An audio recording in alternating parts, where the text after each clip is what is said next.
Hi, എല്ലാവർക്കും സൗമ്യ സുനിൽ കിച്ചണിലേക്ക് സ്വാഗതം. ഇന്ന് ഞാൻ ഉണ്ടാക്കാൻ പോകുന്നത് ഒരു സ്വീറ്റ് ഡിഷാണ്. നമ്മൾ ലഡു എല്ലാവർക്കും അറിയാം, എല്ലാ കുട്ടികൾക്കും എല്ലാവർക്കും ഇഷ്ടപ്പെടുന്ന ഒരു മധുര പലഹാരമാണ്. അപ്പോൾ ഈ ലഡു എങ്ങനെ ഉണ്ടാക്കേണ്ടത് നമുക്ക് നോക്കാം. ലഡു ഉണ്ടാക്കാൻ വേണ്ടിയിട്ട് ആദ്യം ഞാനിത് 2 കപ്പ് കടലമാവ് എടുത്തിട്ടുള്ളത്. ഇതിനകത്തോട്ട് നമുക്ക് ആദ്യം ഒരു 1/4 സ്പൂണ് ഉപ്പ് ഇട്ട് കൊടുക്കാം.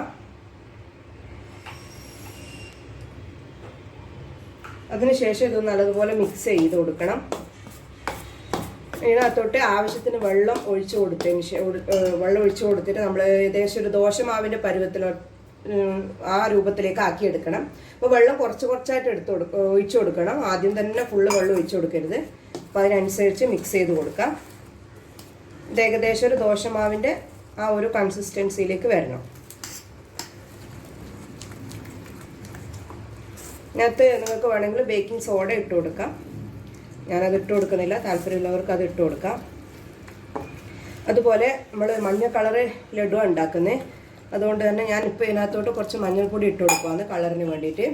ഫുഡ് കളർ ഉപയോഗിക്കുന്നവർ ഫൈനൽ സ്റ്റേജിൽ ലാസ്റ്റിൽ യെല്ലോ കളർ ചേർത്ത് കൊടുത്താൽ മതി. ഞാനിവിടെ മഞ്ഞൾപ്പൊടി ഉപയോഗിക്കുന്നതുകൊണ്ട് ഞാനിപ്പോൾ ഒരു 1/4 സ്പൂണോളം മഞ്ഞൾപ്പൊടിയും കൂടി ഇതിനകത്തോട്ട് ഇട്ട് കൊടുക്കുവാണ്, ഒരു യെല്ലോ കളർ കിട്ടാൻ വേണ്ടിയിട്ട്. നല്ലതുപോലെ മിക്സ് ചെയ്ത് കൊടുക്കുക. നമ്മൾ ഇതിൻ്റെ ബബിൾസ് ഒന്നും ഇല്ലാതെ നല്ലതുപോലെ മിക്സ് ചെയ്തെടുക്കാം. അപ്പോൾ നമ്മൾ മാവ് നല്ലതുപോലെ മിക്സ് ആയിട്ടുണ്ട്. ഇനി നമുക്കിത് എണ്ണയിലിട്ട് ഫ്രൈ ചെയ്തെടുക്കുക വേണ്ട. അതിന് നമുക്ക് ആദ്യം എണ്ണ ചൂടാക്കാൻ വെക്കാം. അടുത്തായി നമുക്ക് മാവ് ബൂന്തിയുടെ ഷേപ്പിലേക്ക് ഇങ്ങനെ ഫ്രൈ ചെയ്തെടുക്കണം.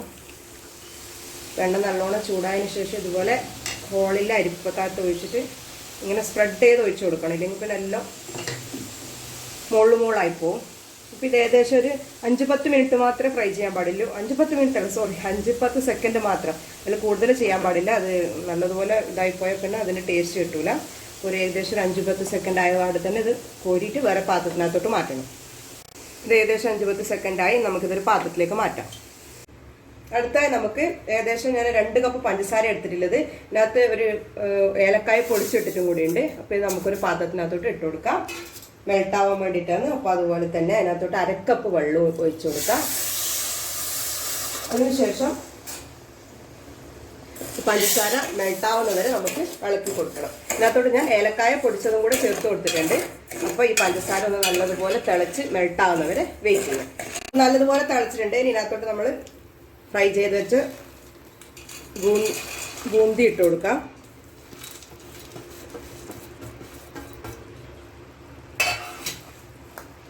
ബൂന്തി ഇട്ട് നല്ലതുപോലെ മിക്സ് ചെയ്ത് കൊടുക്കാം. ഇത് ഇനി നല്ല തിളക്കണ്ട, അധികം തിളക്കാൻ വെക്കണ്ട. ഇനി നമുക്ക് നല്ലതുപോലെ മിക്സ് ആയതിനു ശേഷം ഗ്യാസ് ഓഫ് ചെയ്യാം. അപ്പോൾ ഇത് എല്ലാവർക്കും നല്ലതുപോലെ മിക്സ് ആയിട്ടുണ്ട്. ഇനി പഞ്ചസാരയിൽ നിന്ന് നല്ലോണം പിടിക്കണം. അപ്പോൾ ഇത് കുറച്ച് നേരം നമ്മൾ ഒരു 10-15 മിനിറ്റ് വെയിറ്റ് ചെയ്യാം. നമുക്ക് കൈ കൊണ്ടൊന്നും ഉണ്ടിയാക്കി എടുക്കാൻ പറ്റുന്ന വിധത്തിൽ ആവണം. അതിൻ്റെ ചൂട് തണിയണം. അപ്പോൾ അത്ര വരെ നമുക്കിത് ഇതാവാൻ വേണ്ടിയിട്ട് തണുക്കാൻ വേണ്ടിയിട്ട് വെയിറ്റ് ചെയ്യാം. എണ്ണയിൽ കുറച്ച് അണ്ടിപ്പരിപ്പ് ഇതുപോലെ ഫ്രൈ ചെയ്തിട്ട് നമുക്ക് ഇതിനകത്തോട്ട് ഇട്ട് കൊടുക്കാം. ബൂന്തിയിലേക്ക് ഇട്ട് കൊടുക്കുക. അതുപോലെ മുന്തിരിങ്ങ ഉണ്ടെങ്കിൽ മുന്തിരിങ്ങയും ഫ്രൈ ചെയ്ത് ഇട്ട് കൊടുത്താൽ നല്ല ടേസ്റ്റ് ആയിരിക്കും. അത്യാവശ്യം തണുത്തിട്ടുണ്ട് നമ്മൾ കൈ തൊടാൻ പാകത്തിന്. അപ്പോൾ നമുക്കിത് ലഡുവിൻ്റെ ഷേപ്പിൽ ഇതുപോലെ ഉണ്ടയാക്കി എടുക്കാം. ഇങ്ങനെ ഉണ്ടയാക്കിയിട്ട് ഏകദേശം ഒരു 2-3 മണിക്കൂർ വെക്കണം. അപ്പോൾ നല്ല വൃത്തി സെറ്റായി വരും. അപ്പോൾ നമുക്ക് ബാക്കിയുള്ളതും കൂടെ ഉണ്ടയാക്കി എടുക്കാം. നമ്മൾ ലഡു റെഡി ആയിട്ടുണ്ട്.